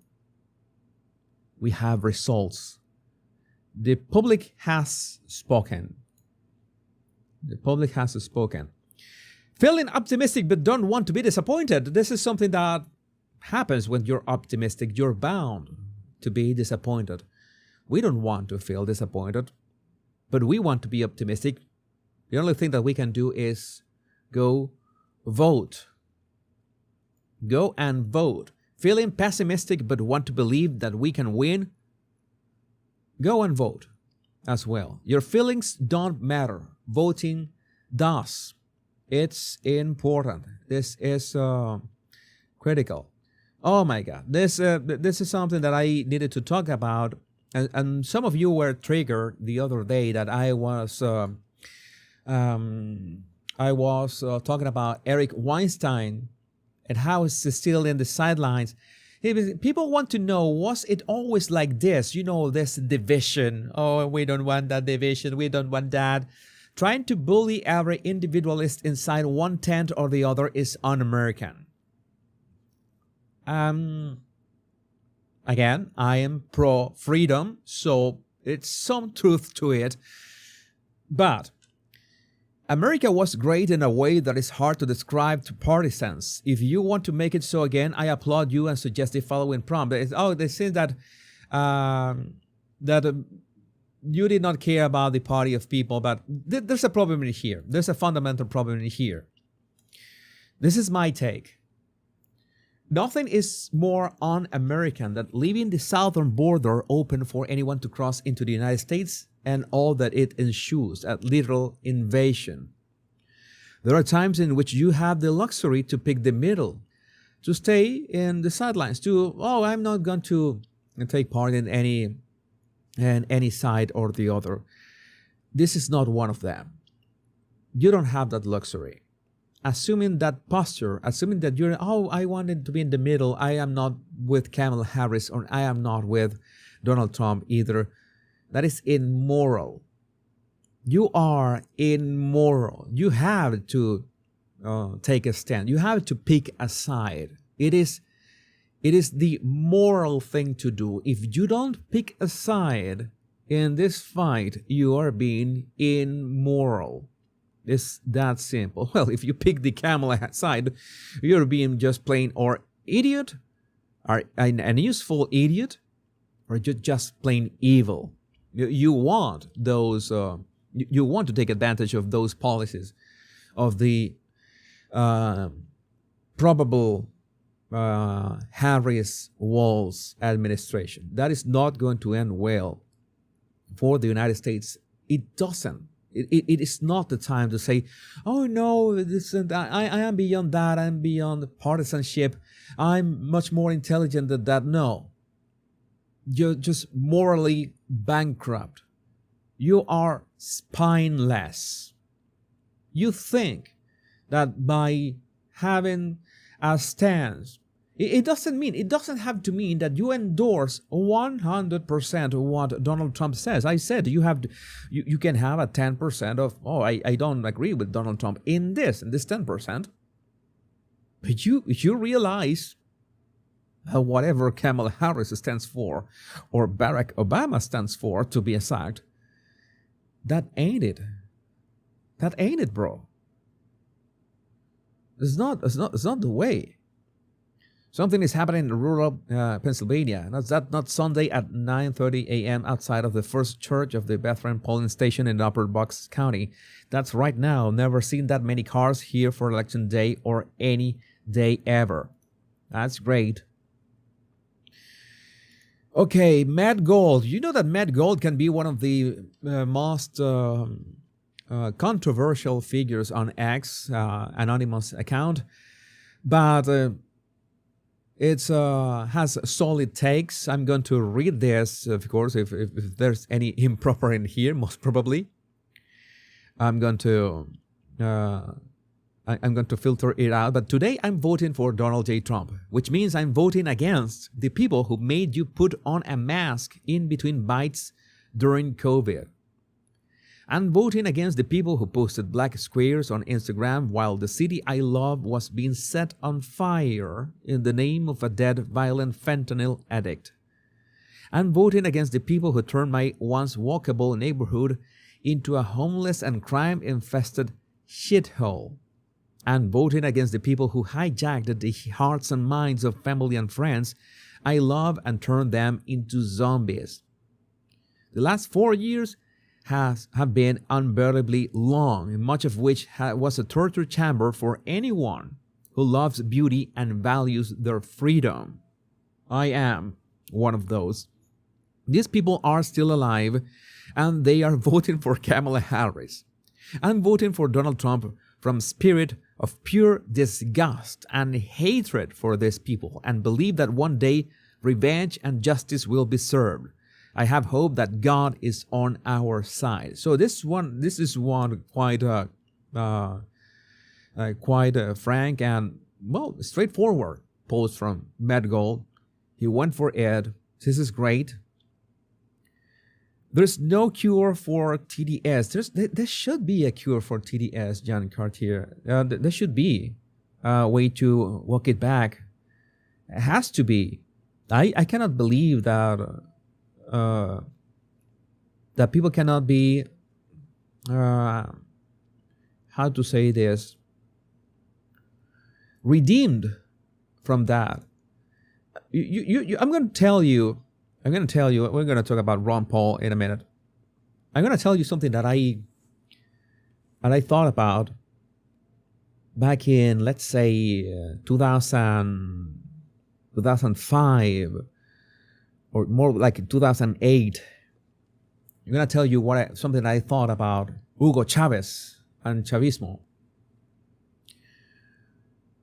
When still there was some kind of fighting inside the country, you have this hope that he could be overthrown, that we already knew that there was this indefinite amount of re-elections. That was one of the first things that Chavez made sure to install, that he could be re-elected indefinitely.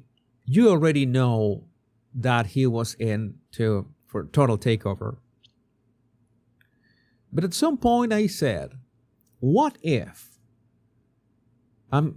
we're talking about myself 20 years ago, so bear with me with this. This is quite crazy, but what if all the country gets infected by these people? Why if they get todas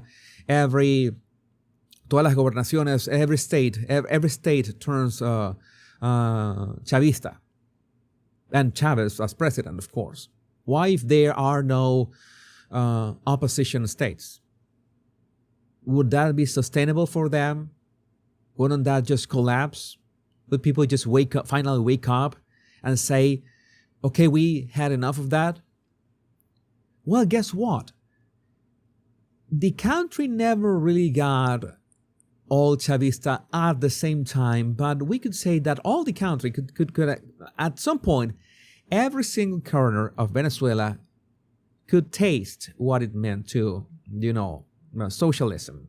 A full, not only taste, well, breakfast, lunch, and dinner, while they could have breakfast, lunch, and dinner, if you know what I mean, of socialism. And no, a lot of people did not wake up. They could not afford food. There was rampant crime. There was rampant corruption. There was all this drug trafficking. There was all these things happening. There was this destruction of quality of life of everybody. Everybody. and people did not wake up. And I said, oh my God, this didn't work. It's not that I made that happen. It just happened organically. But what I thought that was going to happen, people are going to wake up when they have no enemies to fight anymore, but the whole country goes full socialism. What are they going to do? People are going to wake up. People are going to realize. And I had not realized at that moment that no, people are not logical. And a lot of people, a lot of Venezuelans became even more staunch Chavistas. So at some point I would say, oh, what if one part of me, when I see all these liberals saying that, oh, that maybe Kamala Harris wins, and she becomes the president for the next 8 years, and she completely transforms the United States into California, is the Californication of the United States, we could say. Maybe people will wake up. Maybe liberals will wake up. I know for a fact that it's not going to happen.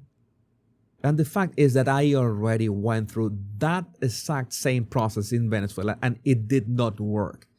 People did not wake up. They became even more.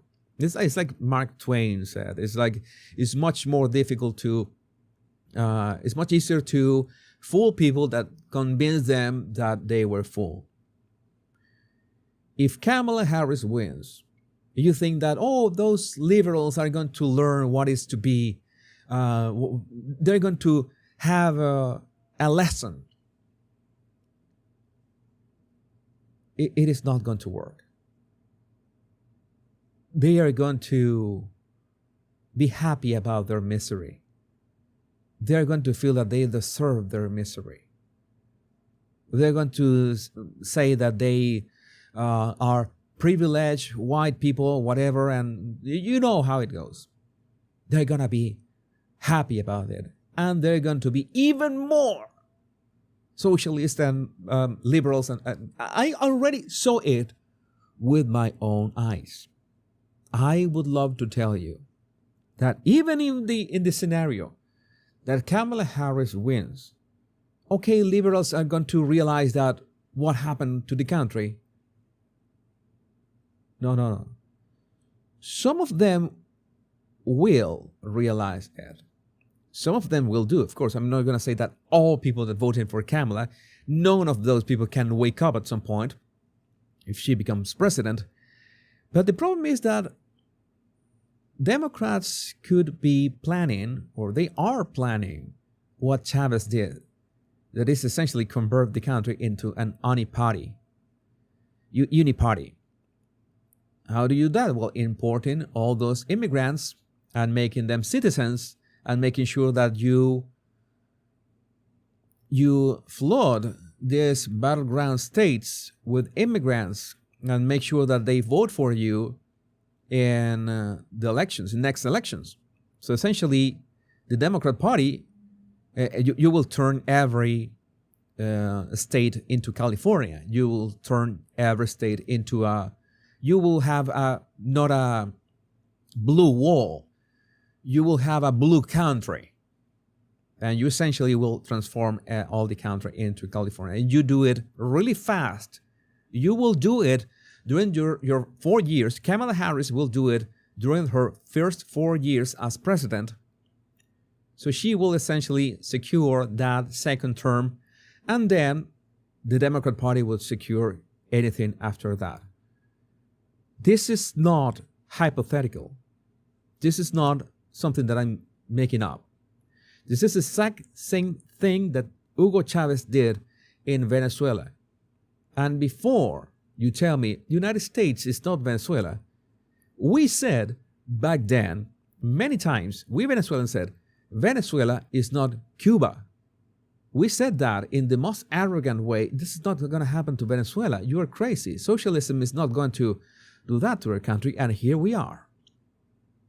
Because humans All humans, it doesn't matter where you come from, all humans have the same triggers and the same weaknesses, and you can essentially manipulate anybody the same way, has the same principles. One person, 10 people, 1 million people, it's the same. So that is my concern. Oh, maybe they will learn a lesson if Kamala becomes president. They will not. The country, those memes that you see that the United States is burned, or at least we don't have Donald Trump, at least we don't have mean tweets. That is not a meme. That is my concern. I wish I was joking. I wish I was exaggerating. I wish I was making this up. But this is baffling in so many ways. Have experienced that, thought about that. Okay, maybe if Venezuela turns completely Chavista, people will wake up. They didn't. So many people, they didn't. And then, the next move after that is, of course, crafting your own opposition. Have an opposition so you can play around, have this pretending that you have an opposition when it's not really an opposition. It's something that you have there just to pretend.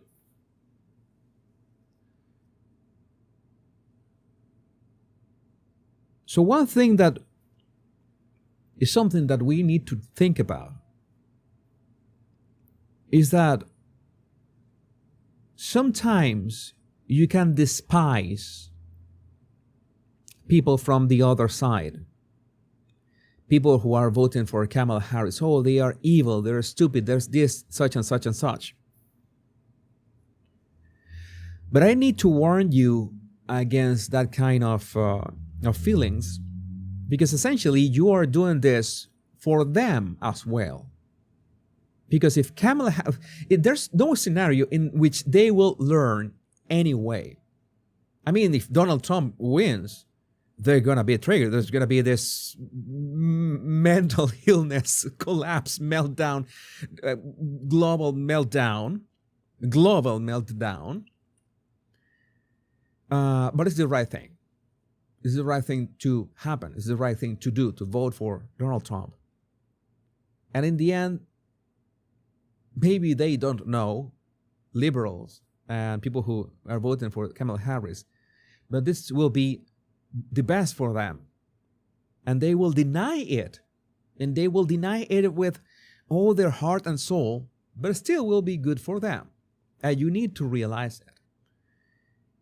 Because there is no scenario in which you hating or despising those people works for you in any way. You want you to be well, you want yourself and your family to be safe, to have a great economy, to have a safe country, to have safe cities. You want that for you. You don't care about anything else. And you have to think about that. And it's very dangerous. And it's very dangerous to think about your opponent, in this case, as in hating them. Because that is precisely how liberals have been programmed. That MAGA is a cult. That Donald Trump is this dangerous felon and all that stuff. And actually saying that there are no policies. Kamala Harris has no policies. Is attacking Donald Trump over and over again. Hating Donald Trump, hating everything that Donald Trump stands for, hating people who vote for Donald Trump, hating people that do not vote for Donald Trump but are pushing for Donald Trump to be elected. That is a reality. They are doing that. We don't do anything hating them, because ultimately, well, there will be a meltdown, there will be a collapse of many people, mental breakdown if Donald Trump wins, but it would be better for them in the long run. You have to think about that. It would be better for you, it would be better for them as well. And I strongly suggest that after Donald Trump wins, and I hope that Donald Trump wins, and Donald Trump's standing is secure as the 47th president of the United States, so many of you try to do some kind of political cleanup. I will do my best in my Body Language Guy show to try to talk about other topics. We need to talk about other topics, of course. This is one in a lifetime event, and then I will tone down the politics. I need to tell you that I have not given up on my Power Pundit channel, even if YouTube didn't want to monetize it. I will keep it clean. I will say things like they are. I'll try to keep it clean, keep my satire commentary. I think that this is quite okay. But I will keep uploading the videos, the clips that you see here on my shows about politics. I will upload them to my Power Pundit channel. It's still, I will still be making experiments. This channel will still be called the Jesus Enrique Rosas channel. It's my channel now, my personal channel. I will be covering all sorts of stuff, even artificial intelligence, something that I want to talk about, need to talk about. We need to talk about that as well. And but we'll keep my other channels just to distribute what we talk about in these live shows. I will keep my weekdays show. It will still be the Body Language Guy show for now. I don't want to change too many things at once until I test them thoroughly. And I want underline the structure of the channel to be about human behavior and body language, and in general. We talk about manipulation here. I want to teach you everything about manipulation, how these tools can be used for good. And I am tired of pretending that if you want to defend yourself, you don't need to learn how to punch and kick. If you want to learn how to defend yourself, you absolutely need to know how to attack. And yes, manipulation, if you want to defend yourself against manipulation, you need to know how manipulation works, and you need to know how to counter manipulative. And not only prevent being manipulated, but counter manipulate. That is the thing that I will be working in the following months. That is the thing that I will be working in the following months. How many time do we have now? Oh my God, we are 2 hours in and 2,000 body language buddies. Have you hit the like button? It would be great if you hit the like button and we get to 1,000 likes. Let's get to 1,000 likes and I will be happy.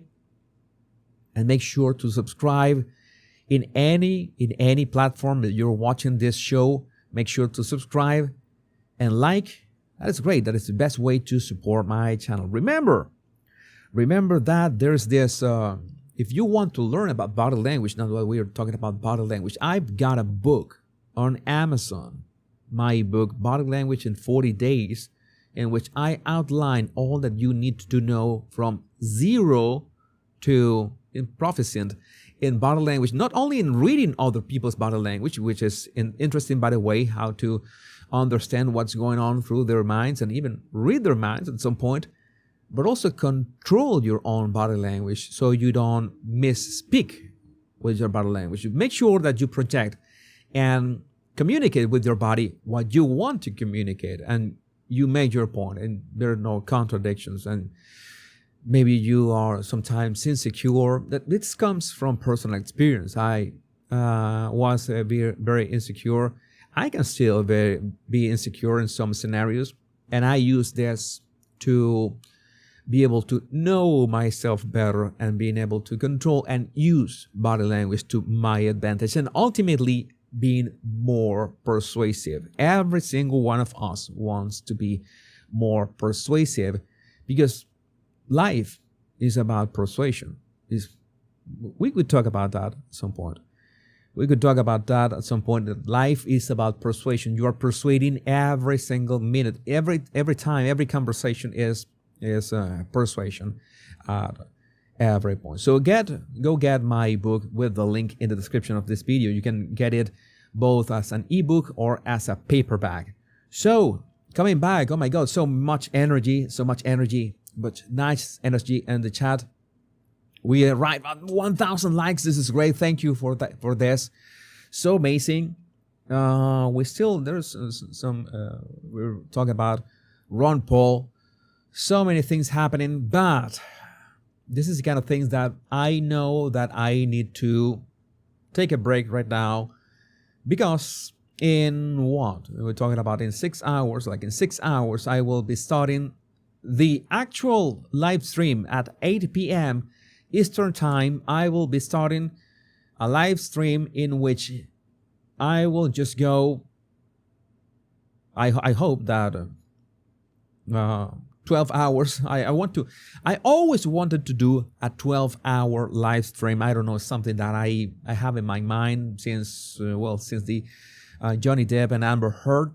I don't remember. Let me check briefly. I want to check briefly what was my longest live stream back then. Not speaking all the time, that's for sure. I've said that so many times now. I want to see what is my longest live stream. Where's my longest live stream? Should be easy to find it. Oh, I got so many live streams about Megan. So many live streams. Let me see. There's one live stream 3 hours. That we broke that record, by the way. In these days, my longest speaking live stream was 4 hours and 20 minutes, something like that. 6 hours, 10 minutes, and 41 seconds is my longest. Oh, no. 8 hours. There's 8 hours. I knew it. 8 hours and a half. It was in May 23rd, 8 hours, 34 minutes, and 10 seconds. 8 hours, 34 minutes, and 10 seconds. Good Lord, that's long AF. I remember that I still didn't know how to manage my voice. I got such a brutal cold back then. I still didn't know how to control, the humidity. You don't have to control many things in my studio. Maybe someday I will give you a tour on my studio. But that's the record. The record is 8 hours and what? And 34 minutes. 8 hours and 34 minutes. Can we achieve 9 hours, 12 hours tonight? 12 hours is nice because it's half a day. 12 hours. 12 hours live. That is nice. Maybe a couple bathroom breaks. Maybe eating here and there. A lot of water. Yeah, it was the Amber Heard, Johnny Depp.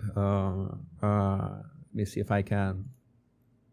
Those were the days, man. Those were the days. I'm going to screenshot this so you can take a look. Where am I? And I can go here just to show it. I'm going to show it to you. Those were the times. Those were the nice times. Here. See, it was a 3 hour live stream. 8 hours and 12 minutes. 8 hours and 34 minutes and 10 seconds. This is my greatest ever. May 23rd. 3 hours and a half. 7 hours 53. That was insane. That was an insane week. I remember that I arrived late to the party, and I arrived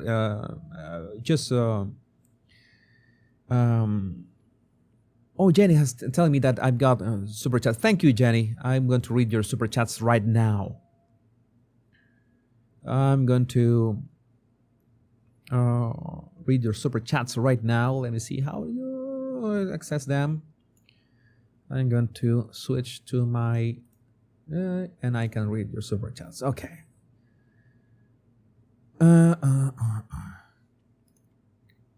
Okay, Sudhir Rao. Yeah, 1 billion people in India use voter ID. It is a holiday and they vote in one day. 1 billion people. That is quite a feat. That is quite a feat. Mad social scientist has two nice super chats here. Leftist capture of the dams is the direct result of Venezuela's influence operations via the World Society forums, training more than 40,000 U.S. radicals in Castro Chavez tactics. Well, yes, that's the thing, that Chavez knew that he couldn't do this alone. That's why he made sure to begin to, train people and governments. How could they? He basically said, I'm going to export my system of how to stay in power, depending, of course, on every country. And Spain was one that did it very well or very bad. I don't know how you want to look at that. Shelly Díaz, este es mi canal favorito. Gracias por tu trabajo y por compartir tus conocimientos. De seguro les ha abierto los ojos a muchos. Espero que sí. Yo sí, yo trato de mira, dar esta experiencia que tengo yo como venezolano, como latino y, ciudadano del mundo ahora, viendo toda la locura que está pasando y tratando de compartir sobre todo la forma de pensar y los patrones de pensamiento, de identificar cuando uno está haciendo, te está metiendo como, te está manipulando. Esa es la idea. That is the idea. It's not only to just denounce what is going on in the world, but so you learn to spot those trends. Also, Mad Social Scientist has another nice chat here. Glad to have found you. I'm a sociologist who has researched Venezuela's operations for years and will message you further for info and research. Keep up the good work. God bless. Thank you, Mad Social Scientist. Please, yeah, you can send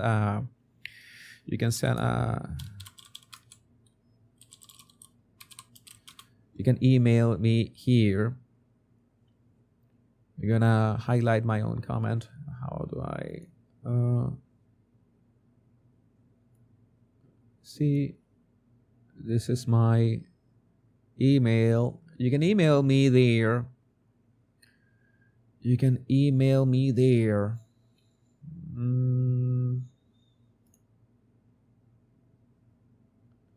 Deborah Island Girl, love your analysis and humor from Canada. Thank you, Deborah.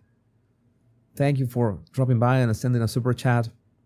And Cathy Lagrange, super chat. Thank you. Jesus is the best. Thank you. I appreciate it. I try to do my best. Oh, this 2 hours went like nothing. It was really great to share with you this show today. It was longish. I thought that we were gonna be talking about 1 hour. How much longer can you talk? I don't know. For as long as I have water and my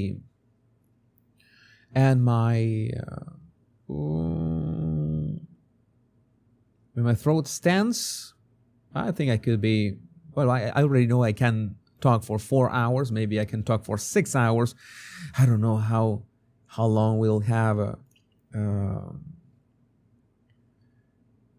another super chat from Cloud9 Whiskey. Cloud9 Whiskey, thank you. I don't know how long, but tonight, in less than 6 hours. Less than 6 hours will be like 5 hours and 5 hours and 50 minutes from now at 8 p.m. Eastern Time, I will start a live stream and let's see how long can we go. I will be looking at the news. I will set a stream. I will be listening at the news here, whatever is happening in the media, the reports, everything, and we will be just talking here while we wait the results. It will be a chat like this one. Has worked really well.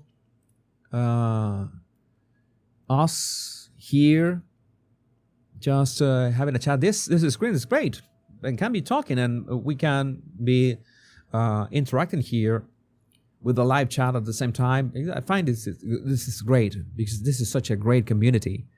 This is such a great community, and again, I appreciate your loving words and hold your support on this new era of the Bottle Language Guy show and the Jesus Enrique Rosas channel on YouTube. And remember also to follow me on X. I strongly encourage you to follow me on X. Remember that my handle is this Kinesics, which is my initiative, which is what I'm building to make you manipulation proof. Oh, well, see, all right, last second save. Last second save from Jada Z. Jada C sent a super chat. Jada C, thank you, Jada, for your super chat. I appreciate your super chat, and I appreciate every single one of you sending your best wishes. Remember to follow me on X. Just a word of warning, I don't have any filter whatsoever. I have still some filters on X. You know, I still have opinions that I keep to myself that might be a bit too extreme, but maybe at some point I will share them. But meanwhile, my Bottle Language buddies, my name is Jesus Enrique Rosas. I'm the Bottle Language Guy. Until we meet in 6 hours, in this same space. Remember the most important words: much love and bliss. If you haven't voted yet, go out and vote. The future of the United States and the world depends on that. Go out and vote for Donald J. Trump. Go ahead and make sure that you tell your friends and your family. Some of them are going to complain. Some of them are going to tell you you're crazy. Some of them are going to tell you, stop listening to that madman on YouTube. What is his name? Jesus, what is his name? Yeah, Jesus Enrique Rosas. Tell them, pronounce it with, passion, and tell them, I'm with Jesus. Jesus knows. Jesus went through all that. Jesus had to leave his country. I trust him, but most important, test what I say, trust your God, put it to the test, and you will know it that what I say is true. That's all that I'm asking. So, take care. Be safe. I love every single one of you. See you in 6 hours. Bye-bye.